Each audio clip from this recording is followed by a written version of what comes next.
حضرت انس رضی اللہ تعالیٰ عنہ فرمائی چې نبی اکرم صلی الله علیه وسلم او فرمایل بهترین سالن هغه غوښه ده او وی غوښه د ټولو ترکاریانو سردار دی. دغه شانتي نور په هم یو روایت درې څلور نور هم شته. صہیب رضی الله تعالی عنہ فرمایي چې نبی علیہ الصلوۃ والسلام او فرمایل چې د دنیا او د آخرت د خوراکونو سردار هغه غوښه ده او بیا چاول دي. او بیا او فرمایل چې د تمامو مشروباتو د سکلو سیزونو سردار هغه اوبه دي. علی رضی الله تعالی عنہ نه هم دې کې روایت شته چې نبی کریم صلی الله علیه وسلم او فرمایل دنیا کے کھانوں کے سردار گوشت ہے پھر چاول ہے. دغه شانتی علی رضی الله تعالی عنہ فرمائی چې غوښه کې فیدی هم دنیاوی شته چې رنگ هم صفا کوي او اخلاق هم عمده کوي، لیکن نبی کریم صلی الله علیه وسلم مسلسل غوښه نه ده استعمال کړي. شاہ عبدالحق دهلوی رحمت الله علیه فرمائی چې غوښه استعمال غوښه ډېرېدل دي، چې غوښه خوري غوښه به دې ډېرېږي او فواید هم شته او د مسلسل استعمال نقصانات هم شته. دا هغې وجه دا د ابن قیم رحمت الله علیه لیکلي دي چې نبی علیه الصلاة وسلام به غوښه خوښه وه استعمالولی به خو مسلسل نه ده استعمال کړې، ناغې به پکې ډېرې راتلې. نو دې وجې نه مسلسل استعمالول نه دي پکار. ولې وایي چې دې سره بیا د خېټې او د معدې بیمارۍ پیدا کېږي مسلسل استعمال سره. او په غوښه کې به هغه غوښه مخکینۍ خپې چې کومې دي د دې دپاره چې دا کوم پتون راځي دا به ډېر خوښ او دغه شانتې د وروستو پتونانو غوښې نبي علیه الصلاة وسلام خو نبي علیه السلام دغه غوښې د چیلو او د ګډو استعمال کړي دي. چیلو د چیلیانو به مخکې خپې د مخکې خپو سره چې بره کم دا سانګونه راځي دا به د نبي علیه الصلاة وسلام ډېر خوښ وایي. د هغې وجه دا ده چې دغه سانګونه پخېږي هم زر او ازمیږي هم زر. اور دغه شانتې نبی کریم صلی الله علیه وسلم د ولي غوښه هم ډېره خوښه وه، ولو معنی چې د پاسه کوي. اور د سټ غوښه یو روایت کې راځي یوه بیبي چیلۍ که چیلۍ حلاله کړې وه او نبي علیه صلات وسلام ته پته ولګېده چې دوی چیلۍ حلال کړې، ورته ویې چې ما نه لږه غوښه راولېږئ.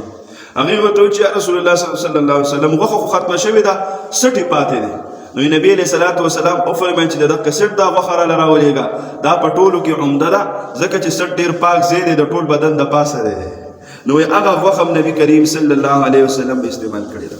دغه شانتې د خېټې غوښې هم استعمال کړې ده، کوم چې د چټو سره جوختې جوختې کومې غوښې راځي دا هم نبي علیه صلات وسلام استعمال کړې ده. دغه شانتې نبی کریم صلی الله علیه وسلم سره کړې غوښه چې کوم ده حضرت عبدالله ابن حارث رضی الله تعالی عنه فرمایي چې موږ نبی کریم صلی الله علیه وسلم سره ناستو په جماعت کې هم سره کړې غوښه وخوړله. دې باندې هم ډېر زیات روایت نور هم شته، یو روایت برالم د ټیم مطابق. بغیر د روټۍ نه غوښه حضرت ام سلمه رضی الله تعالی عنها فرمایي چې د نبی کریم صلی الله علیه وسلم سره ما سره وای سره کړې غوښه وای نبی علیه صلات وسلام ته مې پیش کړه وای هغې وخوړله بغیر د روټۍ نه. غوښه مې پخ کړې وه او نبی علیه السلام ته مې کېښوده نو وای بغیر د روټۍ نه هغه استعمال کړه. او د دې عربو به اکثر دغه چې کله به یې غوښه همداسې خوړله روټۍ به یې ورسره نه استعمالوله. نو دغه کې هم باک نشته. دغه شانتې غوښه اچول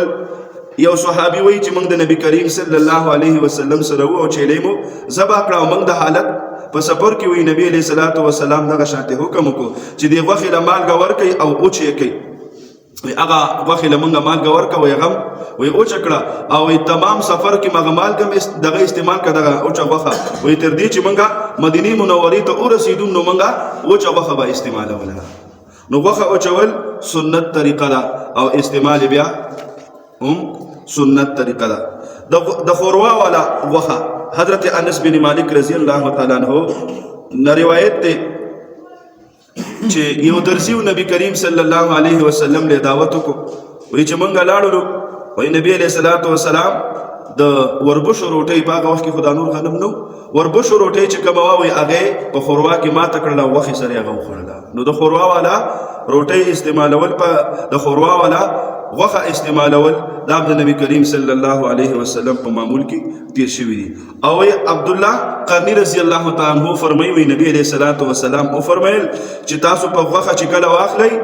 نو تاسو له پکار ده چې هغې کې خوروا زیاته کوئ. که غوښه راته میلاو نشي هغه خوروا هم د دې غوښه ده او به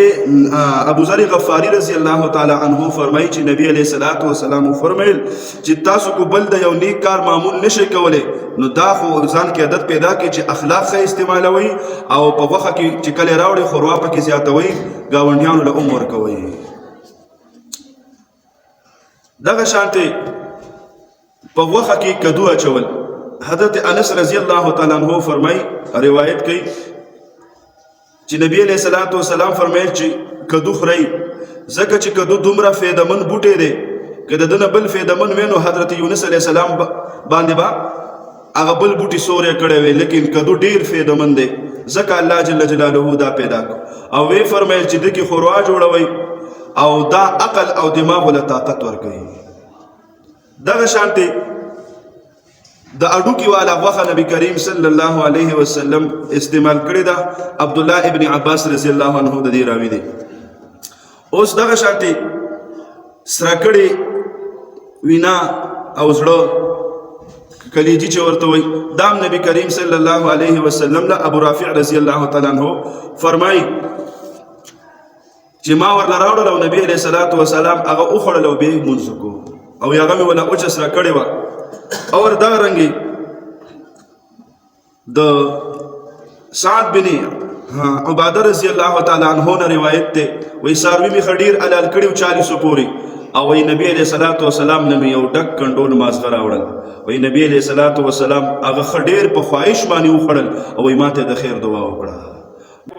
وی سل او خان نبی علیہ الصلوۃ والسلام حکم کو چې دا علال کړي وی علی رضی الله تعالی عنہ پکې 37 علال کړ او وی نبی علیہ الصلوۃ والسلام علال کړ او دا ار یو اوخره لګ لګ وخرا جمع کړو په خې کړو نبی علیہ الصلوۃ والسلام هغه وخوړل. دغه شانت